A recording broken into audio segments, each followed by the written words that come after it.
a bunch of people were able to join. So I'm assuming I'm sending out these things correctly. So I guess we'll get going. Well, since it's only you, I mean, do you want to talk about anything specifically? I was going to talk about safety and stuff like that, and I have some websites to talk about weather and things, but do you want to talk about anything specific before that? No, nothing specific. I was just gonna kind of see what you covered and take notes on what I don't know. Okay, cool. And I record these too. So have you been accessing like the members area and everything? What do you think about all the stuff that's in there? Pretty good. Okay. Okay. I mean, like I said, for me, a lot of this stuff is old hat. Mm-hmm. So for someone new looking at it, I don't know how they would interpret it. Okay. Good deal. All right. So have you been able to do any of the training hikes at all, or have you been kind of knocked out? I did that Bear Peak, but I was so, or the Green Mountain one. Yeah. I was just so out of it for days. Yeah. I went and got the blood test, I think a few days later. He said, something's wrong, it's been wrong. We need to do a round of blood tests. And since then, I haven't done much. I can't. Yeah. Jeez. Okay. All right. Which is frustrating because I don't do sitting around well. Yeah. Yeah. No, I feel your pain for sure. So, okay. Well, let's hope for a speedy recovery. Let's hope you can.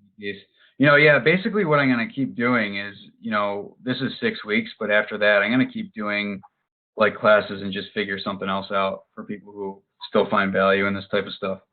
So, anyway, yeah, so this is week 3. I was going to talk all about safety, and then I know you're not up for it this week, but Estes Cone and Mount Royal are definitely worth checking out at some point when you're feeling better. Okay. Yeah, and then the 13er hike is on the 8th of July, and the 14er hike is on the 15th of July. So, yeah. I've got some catching up to do, if I can. Yeah, I have a feeling, though, you'll be strong enough to go, I think, regardless, just because it seems like you're pretty fit to begin with. So, yeah, I'm hoping for that. Yep.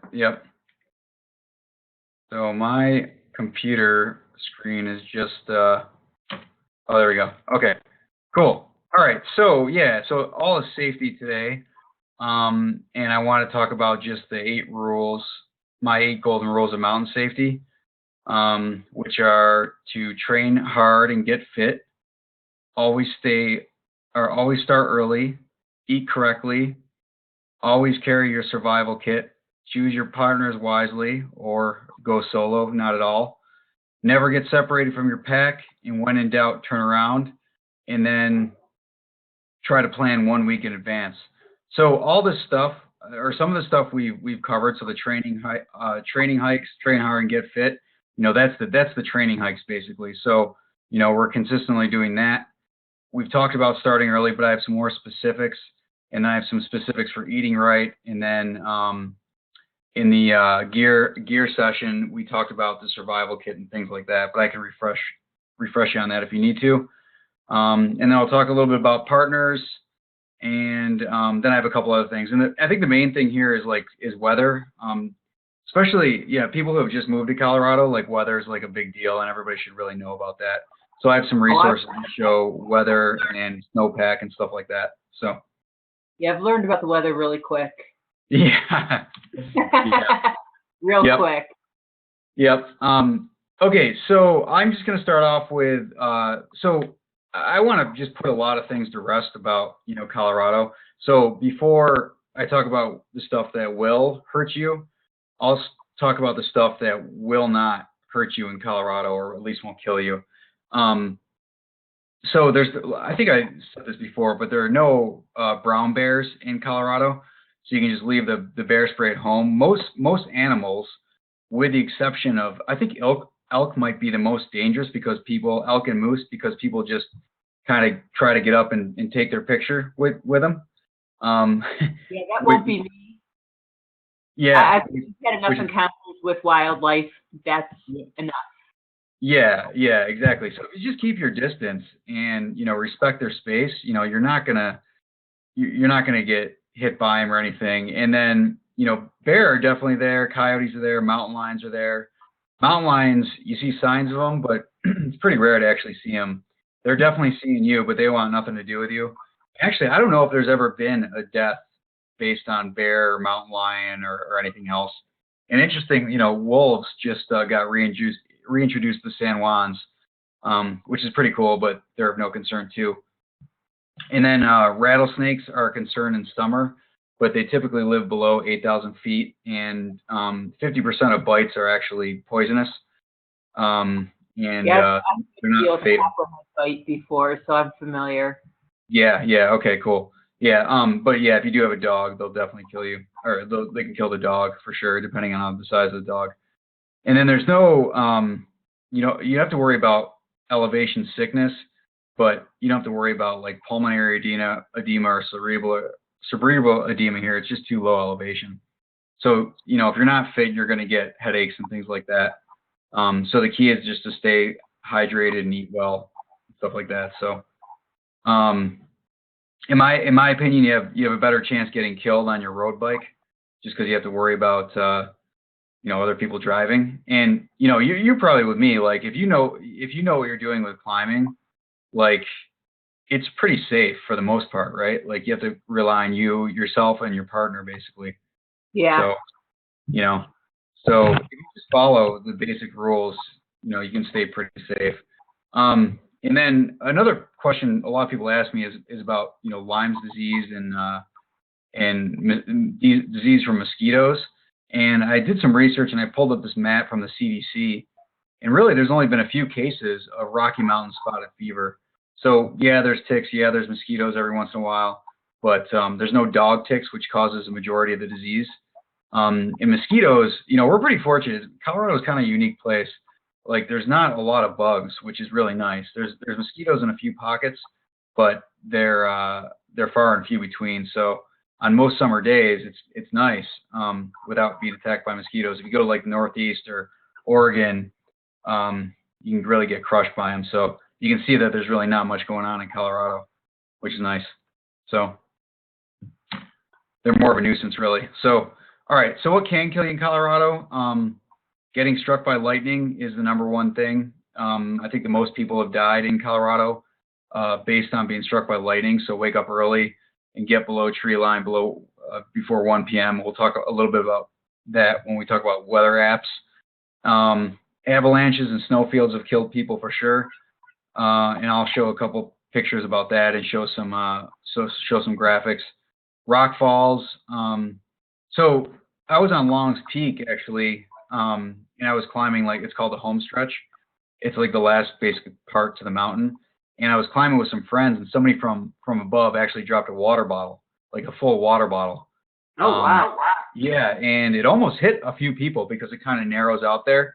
So it's actually, you have to worry about rockfall, but you also have to worry about people dropping stuff. So important to have a helmet and important to stay above other climbers, basically, if you can. And obviously don't knock stuff down on them. So yeah, and the difference between the difference between helmets, right? Like there's impact from above and impact from the side. Yeah, it's a difference between a helmet and a climbing helmet.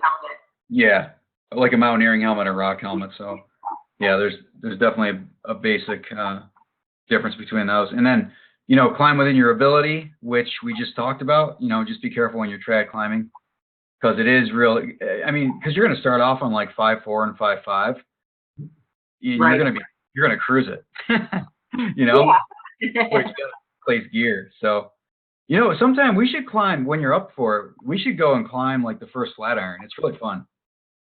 Everyone keeps asking me to go climb the Flatirons, but then we get these 90-something degree days and everybody bails because, it's in the sun. Yeah. So I actually go and I start climbing at 5 in the morning before it gets too hot. It's actually not bad. Really? Yeah, if you go that early. I mean, you don't want to be there at noon. There's no way. It turns into an oven. But yeah. you get there pretty early. Like you can simul climb a lot of it. and the upper pitches are pretty easy. It's just a really fun route. It's like 10 or 11 pitches, but it's one of the classic routes in Colorado. It's pretty fun. I'd totally be up for it. Yeah, we should do that sometime. So, okay, and then getting lost. Route finding is a big thing, obviously. So you got to study the route. I think we talked a little bit about this before. Leave a note, and definitely carry the gear you need to stay overnight. So I am going to be updating the 14er spreadsheet with rockfall potential and hiking time. So that's one thing I didn't originally include on there. So I'll make another update to that as well. All right, cool. So these are general guides to start times. So just in general, and you probably noticed a little bit about this. So this is, just keep in mind, this is in general, and this is what I've noticed from, years of climbing in the mountains. But from 2 a.m. to about 10 a.m., it stays pretty clear, meaning you'll get up in the morning out of your tent, and for the most part, I would say like 80 to 90% of the time that I'm out there, you're going to have like a nice, beautiful, sunny morning for the most part, right? And then at 10 a.m. to noon or so, that's when you start seeing like clouds start to build. And then from 12 to 1, that's when all of a sudden it's like, holy cow, these clouds are building quick. Like they come out of nowhere almost, and they turn into storm clouds. And then from 1 to 5 p.m. Is really the highest potential for storms. So the problem is you'll be climbing all these Longs Peak, for example. The storms typically build from west to east. And so you're climbing towards the west, so you don't actually see the storms until you get around the backside of the mountain. And by that part, you're like 7 miles in. And so, there could be some pretty bad consequences. So that's what I've kind of observed over the years. And after 6 p.m., it's generally calmer. But have you seen the same type of thing, or have you noticed anything different? I noticed to be a little bit off from where I've been by a few hours, an hour or two. But yeah, that's pretty accurate. Yeah. So, my general rule of thumb is to get below tree line by 1 p.m. And tree line here is 11,500 feet typically. So where are you from again, Sherry? Cleveland, Ohio. Yeah, okay. So did you know, I'm going to ask you a trivia question. Did you know that why tree line is different in different areas of the state? No. Because it has to average 50 degrees in order for things to grow. So like in the Adirondacks, it's like 4,000 feet. In Colorado, it's like 11,500. So it has to do with temperature, which is pretty interesting. Oh. Yeah. So it is anyway. Interesting. What's that? That is interesting. Yeah. So just some trivia. Okay, so these are also, guidelines. So 4 to 6 miles round trip hike.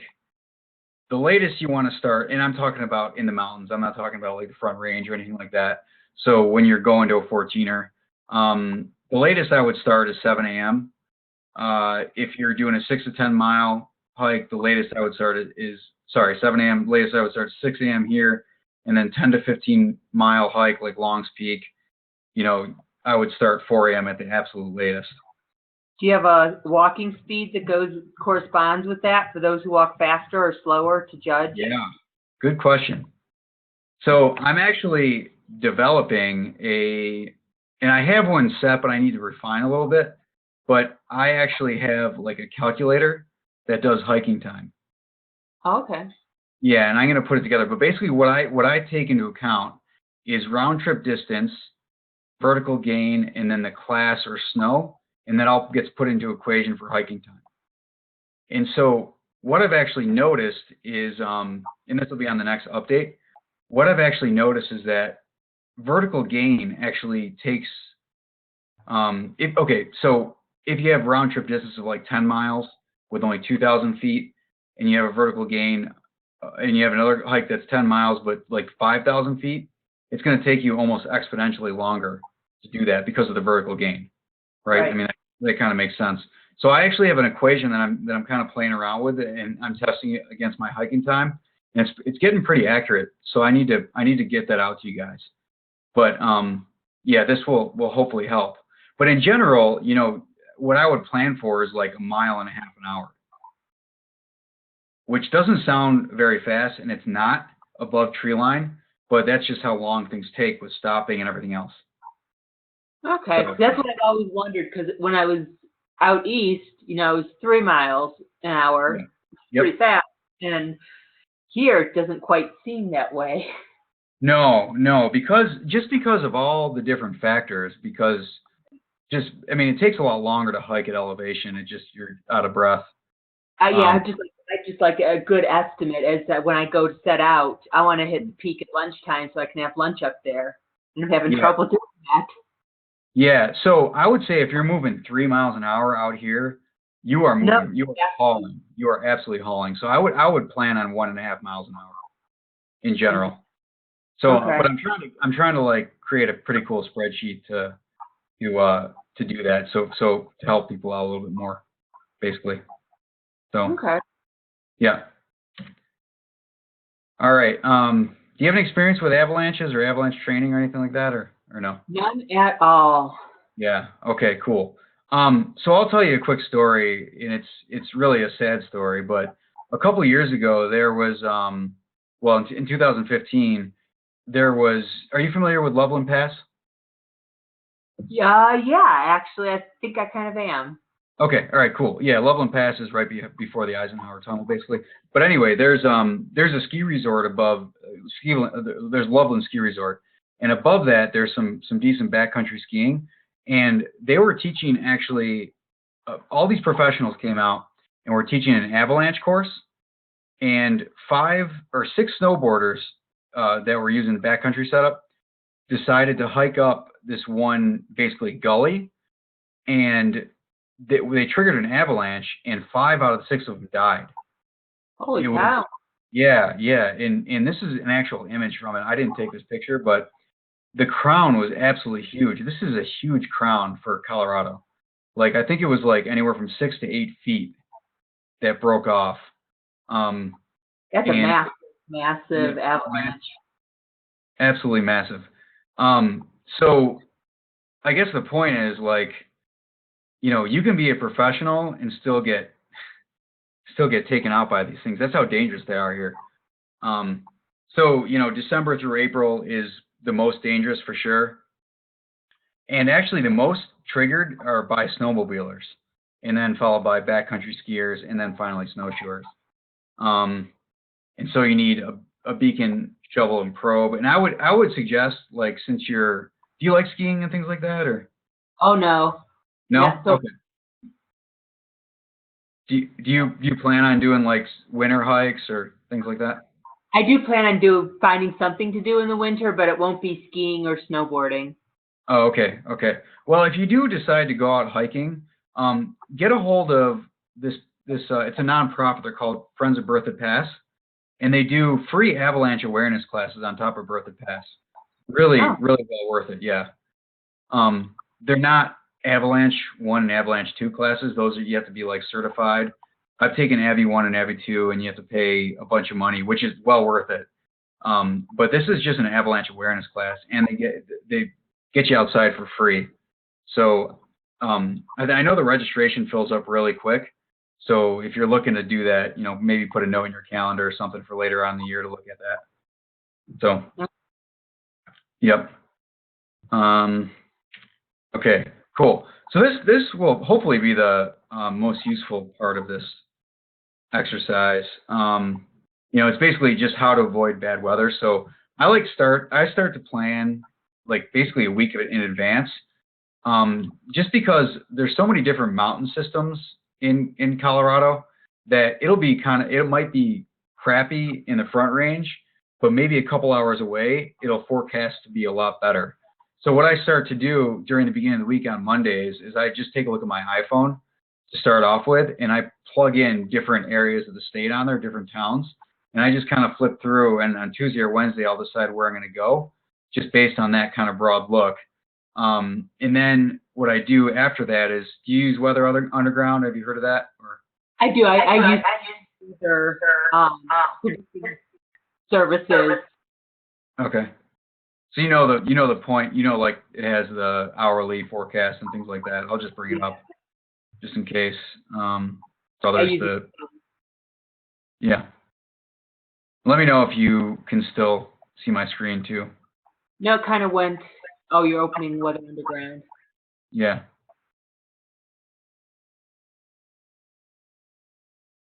And if this just takes too long, I'll, Yeah, pulled up. you got it? Okay, cool. Yeah, so, what I like about this, it's got the hourly forecast, which is pretty cool. So you've already seen this though, you know how to use this? Yeah, yeah. Okay. I'm used to using that kind of stuff for traveling to go climbing. Okay, yeah, all right. So, yeah, okay, so, all right, maybe some other tools then. This is a pretty cool map, and I'll put this all on the members area, but this is basically wind conditions and things like that, which I find pretty helpful. This thing takes forever to load just because I'm running so many programs, I think. Okay. You can basically this has the temperature and the wind direction and everything, and you can run it over like a 24-hour period basically, which is pretty neat. Oh, I like this. Yeah. Yep. And then let's see, another one. Have you visited Open Snow? Just to take a look at it. Okay. But I've never used it to plan something. Yeah. All right. And this is pretty cool. This is NOAA service, so you can go to a specific area, pinpoint. Yeah, that I've used. Yeah. So that's really nice app. Oops.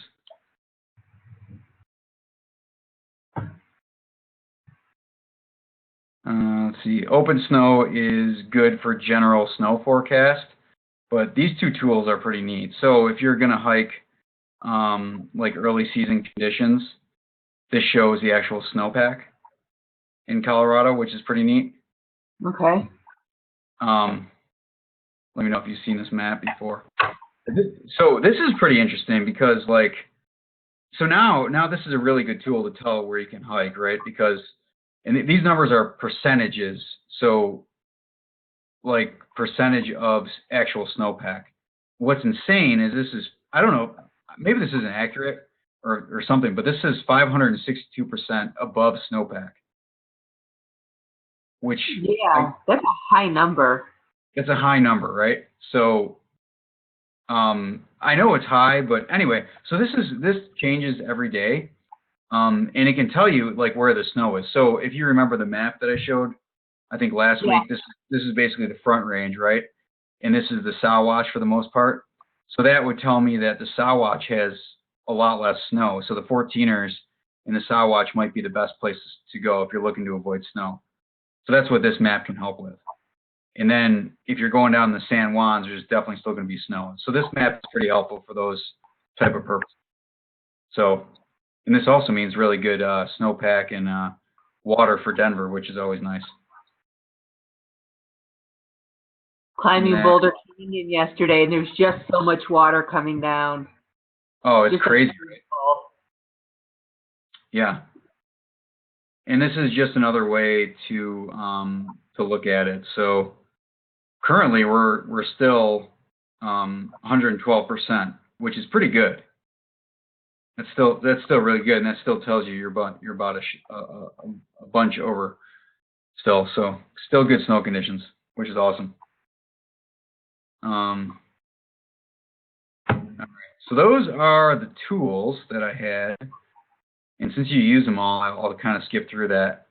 And then this is probably just a review. I mean, so if you rock climb, you understand how to use partners, right? But for those who don't, what I encourage, especially during classes like this, is for the first 6 months that you're starting to hike, make sure you're picking people with the same interests. So, obviously if you're a rock climber and the other person's a hiker, you're not going to get the same benefit. Or if somebody's like a hiker and the other person's a backpacker, they might not get the same benefit of working together. And then make sure you're similar comfort zone, you have similar fitness level, you go at the same pace, and you have the same goals and motivation. Otherwise, you can get kind of like especially just the first 6 months, I think, that you start doing all this stuff, it can get kind of ugly if you don't. And then after that, after you start getting more comfortable, I think, start going faster people. yeah, I think people are too embarrassed or too shy to just be blunt and ask about fitness and pace and what they're comfortable with. And that's really important to just put it out there, and it's better to know up front than to find out later on. Yeah, yeah. And that's another reason why I kind of put this together the way I did, because I wanted to try to get people with similar kind of skill levels together in hopes that they kind of hike together for the training stuff. Yeah. So that was the intent anyway. And it worked pretty well last year. A lot of people got along pretty well. So, Good. yeah. And then let's see. Yeah, there's nothing wrong with going solo too. I mean, I prefer it a lot of the times. So it sounds like you do too. I do like doing solo, but it would be nice to have partners now and then. Yeah, yeah. Well, especially for climbing. Yeah. Yep. All right. Okay. So water, it is extremely dry here, as you probably know. So really important to take 2 to 3 liters with you on at least every trip. And make sure if you do have a dog, you bring water for the dog as well. Hydrate the night before. Like I can't stress this enough. Like I try to drink. It's like nosebleed dry in this state, and especially if you're coming from like the East Coast or something where it's a lot more humid. You don't feel as hot, as you do with the humidity, but you're still going to lose a ton of water. So I actually take like this big Nalgene around with me every day, and I try to drink one of those Nalgenes, which helps. And then food, you're going to burn a ton of calories on 14ers, especially if you're just starting out and it's, say, colder or something, you burn more calories that way. So eat plenty in the morning and throughout the day. Eat foods with high protein and fiber, and avoid sugars and goos and gel blocks and things like that if you can. I mean, we're all in a hurry, so I throw some of those in my bag too. But if you have the choice, grab stuff that's higher in protein. And actually, the more you eat, the less you'll feel sick at elevation. So it's kind of, I mean, you don't feel like you want to eat anything, but it's still super important that you do. And then I take supplements as well. I use this thing called Green Vibrance, which is pretty awesome. It's like you put in like a smoothie or something, and it's got all the essential organic, GMO-free nutrients that you need for the day, probiotic and everything. And then science shows that there's actually nothing wrong with drinking some coffee in the morning. It acts as a diuretic unless you exercise. So I'm going to be putting my full food list on the members area the next time too. So, and then the last thing I want to cover today, I just want to stress the importance of, saying that it's okay to turn around, especially when you first start hiking. And so, when should you turn around? And really the answer is whenever you feel like it. But I mean, what are the signs that you should turn around? And that's, if you plan your hike and you're going at like, you plan to be out there for 4 hours, and you're out there for 8 hours or something like that, or it's taking a lot longer to get the tree line. If you're seeing clouds build and you're lower than tree line, definitely turn around. If you come to a steep snowfield without the proper gear, or you're hiking up a gully and it's snowing, turn around. If you end up on terrain that you weren't expecting, like class 3 or class 4, you can always turn around there. If you feel any sharp pains in your foot, ankle, or knees, that's a bad sign. And I'm actually glad that you're at least considering taking a rest.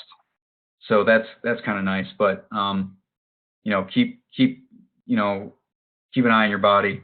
And then this is supposed to say lose, not loose. When you start to lose the trail and you don't know how to navigate.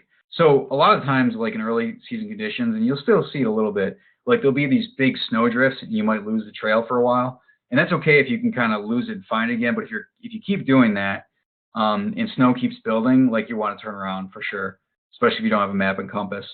And then if you throw up due to altitude sickness, so it's okay to get headaches and things like that. But if you're starting to throw up, turn around. You're not going to die or anything, but definitely turn around. And if you run out of water, and there's no nearby source, turn around for that. And then if your group size is too large or you guys are just moving too slow, turn around for that as well. So between like the survival gear stuff that I talked about last time and this stuff, you know, that's basically what I had to cover this time around. So do you have any questions or anything else you want to talk about? I do not. Yeah? Okay. All right, cool. Well, I will record this, and I'll just send a note to everybody, see if everybody is just not wanting to join or if there was some technical problems. So Okay. cool. Well, I hope you feel better. Thanks. Yeah, definitely let me know. Keep me updated if you're going to go on those hikes or not. Okay. All right. Sounds good. Thank you. Cool. Thanks so much. Bye-bye. Bye.